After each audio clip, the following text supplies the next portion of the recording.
Mesdames, Messieurs, je vous remercie d'être présents à cet entretien avec mon frère, Monsieur le ministre Bourita. Vous vous rappelez, j'étais déjà là au mois de décembre et déjà à l'époque, nous avons procédé à un échange très fructueux sur la situation en Libye. Et depuis lors, comme vous l'avez certainement suivi de près, la situation continue d'évoluer avec des hauts et des bas en Libye. Mais depuis le mois de mai,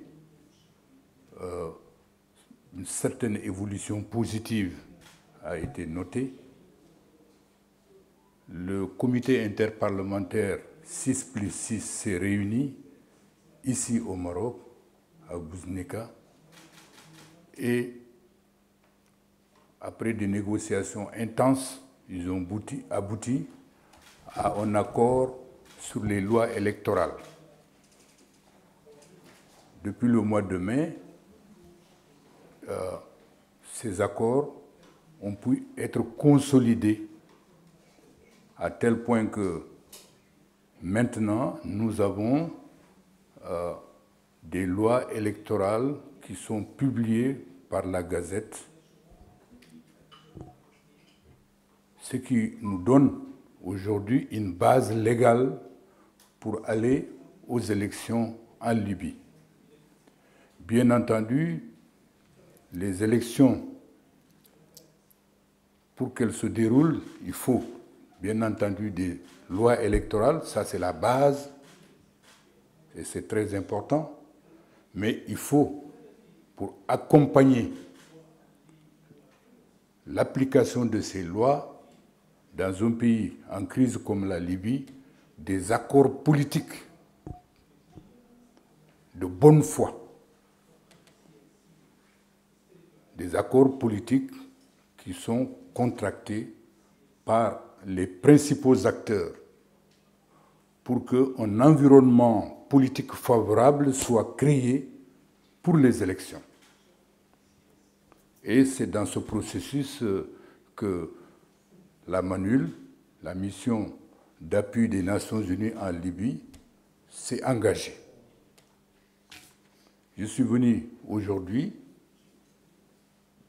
au Maroc rencontrer mon frère Bourita pour exprimer notre satisfaction et notre gratitude par rapport aux résultats obtenus grâce à leur appui, d'une part, et d'autre part, demander la poursuite de cet appui pour que, dans cette phase de mise en œuvre à la fois des lois électorales et ce qui est nécessaire comme accord politique entre les acteurs, donc dans cette nouvelle phase, cette nouvelle dynamique dans laquelle nous sommes, le Maroc puisse nous accompagner.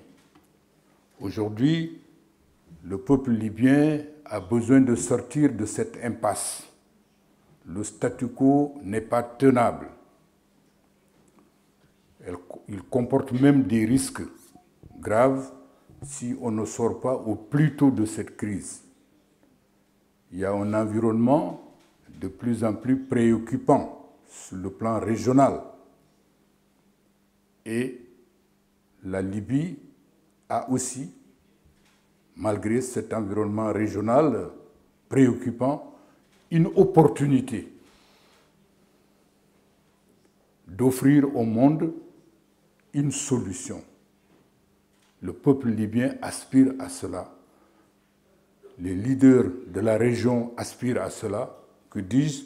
La communauté internationale, dans son ensemble, aspire à cela, parce que la paix en Libye a des implications positives sur la paix dans la région, sur la paix dans le monde, compte tenu de la position géographique, géopolitique de la Libye. Territoire qui occupe une position particulière en Méditerranée, au Moyen-Orient, mais aussi au Sahel, avec tous les problèmes que l'on voit aujourd'hui dans le Sahel. Donc nous avons eu des échanges très fructueux et je voudrais remercier Monsieur le ministre pour vraiment l'ouverture d'esprit et la réaffirmation de sa disponibilité d'appuyer ce processus. Donc, encore une fois, Monsieur le ministre, je voudrais vraiment exprimer toute la satisfaction de ma délégation pour vraiment la qualité de ces entretiens. Je vous remercie.